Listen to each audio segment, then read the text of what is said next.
Plusieurs genres, vous allez l'entendre, une étrange ressemblance avec Saint-Étienne, mais aussi des boxes fermées, des sortes de loges réservées à la gentry. Et ces enfants qui sont un petit peu les enfants gâtés du sport anglais, gâtés par rapport aux enfants stéphanois, on voit beaucoup plus d'enfants en Angleterre sur les stades qu'à Saint-Étienne par exemple. Cette gentry, pas ici bien sûr, comme le montrent ces images pittoresques et sympathiques et éternellement renouvelées dans le monde de ce sport populaire, mais en face, comme je vous l'ai dit, des loges louées 50 000 francs à l'année, et au milieu de tout ça, vous allez le voir dans quelques instants, un homme très prudent, Bobby Robson, l'entraîneur d'Ipswich. I don't think football at this level is ever easy. We still think it's a competitive match. Bobby Robson, donc, que vous avez rencontré avant la rencontre et qui est effectivement très prudent, il se méfie beaucoup de Saint-Étienne. Il espère que son équipe marquera la première, bien sûr.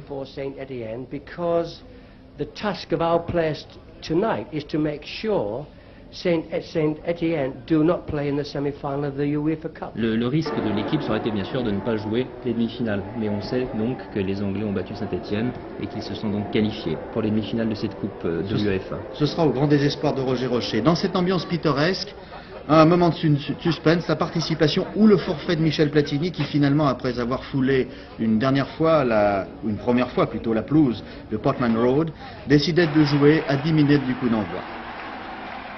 Ce match, le voici, les deux équipes qui rentrent sur le terrain. Il est 19h30 heure anglaise à Ipswich, il est 20h30 en France. Avec la mascotte de l'équipe d'Ipswich qui est un jeune garçon du club. Mariner le tient par la main, vous l'avez vu passer.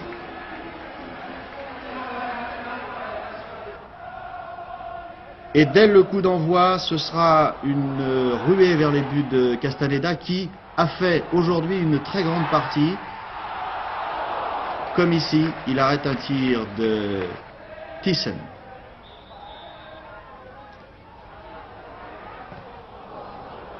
Castaneda s'emploiera beaucoup à préserver les buts de Saint-Étienne dans cette première mi-temps.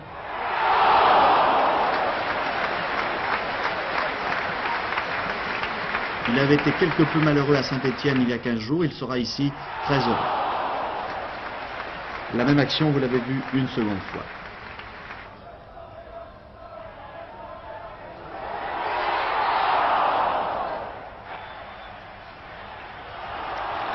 Et on se demande bien comment les Stéphanois ont pu préserver leur cage, leur but pendant 45 minutes. Les Anglais ont en effet beaucoup dominé en première mi-temps. Oui, je crois que ce qui était important, comme l'a dit Bobby Robson, c'était d'ouvrir la marque et d'ouvrir le score pour son équipe. Et je crois que les Anglais, sur ces images, s'y sont employés, comme vous le voyez très bien. Avec deux nouvelles interventions donc de Castaneda.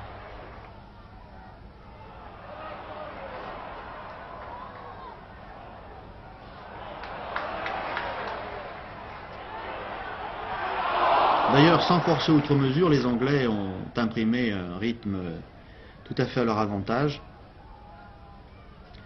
Alors que Saint-Étienne essayait un petit peu de se montrer courageux dans les offensives. On le constate encore sur ces images, il y a beaucoup plus d'engagement et de vivacité du côté anglais et la défaite stéphanoise s'explique peut-être justement par ce manque d'ardeur dans l'attaque de la balle du côté des Stéphanois. Moi je crois que les Stéphanois n'ont pas suffisamment secoué là. Et c'est un but là que les Stéphanois ont contesté la décision de M. Lindmayer qui a refusé ce but. Il était difficile de savoir si Zimaco était hors jeu. Et quoi qu'il en soit... Il faut le préciser, on va voir là un autre but qui sera refusé pour un hors-jeu. Oui, là aussi, deuxième but refusé pour hors-jeu de Zimaco. Bien difficile à dire. C'est la mi-temps, 0-0 entre les deux équipes, Ipswich et Saint-Étienne. Et ça, c'est l'action qui va amener le premier but. Une touche, une faute de Jean-François Larios sur Gates. Gates, Thiessen tire le coup franc et c'est le premier but. Butcher, l'arrière central. Ipswich ouvre la marche, comme l'avait très bien prévu Bobby Robson.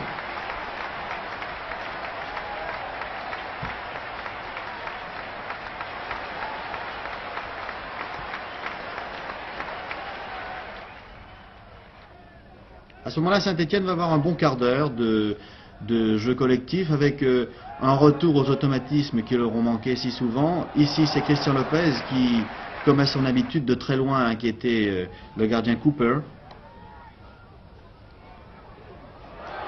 Ici, ce sera une occasion encore pour Ipswich. Castaneda est là, décidément, heureusement qu'il était là. La même action une seconde fois.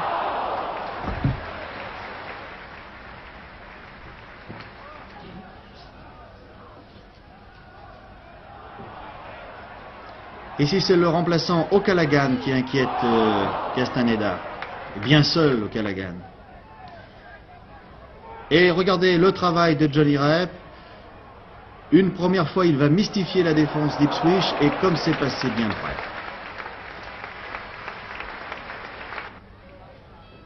Et ça, c'est le but. Rep au départ, Rousset en relais, centre de Rep, et c'est le but de Jacques Zimaco. Comme à Saint-Étienne, c'est une nouvelle fois le but de l'espoir. On pensait que les Stéphanois allaient pouvoir pousser sur l'accélérateur, or il n'en a rien été. Et ils vont même concéder un deuxième but. Christian Lopez saute sur sa ligne, corner.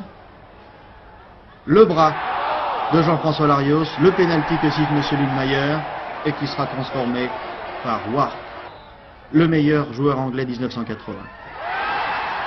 2-1. Tout espoir s'envole du côté de Saint-Étienne et ce célèbre Bobby est très heureux. Et si Jean-François Larios, avec un peu plus d'à-propos, aurait pu égaliser, et c'est toute la détresse stéphanoise qui va se concrétiser sur cette action, une faute un peu sévère sifflée par M. Lindmayer, parce que O'Callaghan s'est précipité sur Michel Platini, renvoi de Castaneda, but de Paul Mariner, le premier but de la soirée, il est très heureux. Ici, ce sera le troisième but refusé à Saint-Étienne et on se demande pourquoi.